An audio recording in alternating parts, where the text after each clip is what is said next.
Acts 23:23-35. Then he called 2 of his centurions and ordered them, "Get ready a detachment of 200 soldiers, 70 horsemen, and 200 spearmen," the meaning of the Greek word is uncertain, "to go to Caesarea at 9 tonight.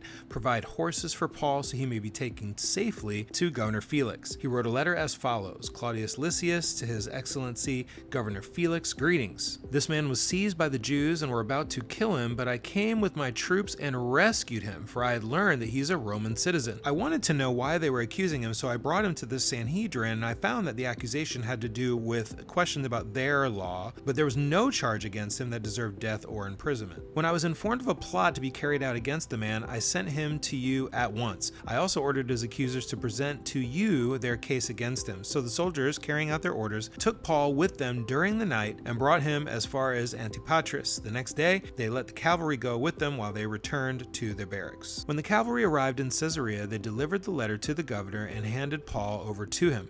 The governor read the letter and asked what province he was from. Learning that he was from Cilicia, he said, "I will hear your case when your accusers get here." Then he ordered that Paul be kept under guard in Herod's palace. God has once again orchestrated Paul's circumstances to both get him out of trouble in Jerusalem, where he was likely going to be assassinated, and buy him more time to share the good news with Jews and Gentiles. Because it's a death penalty case, Commander Lysias escalates it to Felix in Caesarea, who in Greek is called the hegemon, translated governor. Because of the ambush plot, Paul is sent at 9 p.m. under cover of darkness with 470 Roman soldiers, including cavalry, on the 60-mile journey ahead. That's almost half of 1,000, which was the full amount stationed in Jerusalem. Can you imagine 50% of all NYPD officers being sent to guard a prisoner transferred to Chicago? So it's a big deal, and here's Paul on his way from one authority to another, and it reminds me of 2 Proverbs. Proverbs 22:29, "Do you see someone skilled in their work? They will serve before kings." And Proverbs 30:28, "A lizard can be caught with the hand, yet is found in the king's palaces." These 2 verses give us 2 types that end up before kings. They are laborers and lizards. A skilled craftsperson earns their way into the palace by producing items, goods, or services that benefit the royals. The Mediterranean house gecko was common in ancient Palestine and actually quite helpful, eating bugs like roaches around the house. These next few chapters will find Paul in kingly quarters. Maybe you see him as a skilled speaker, a prophet, preacher, teacher, bringing the message of Christ's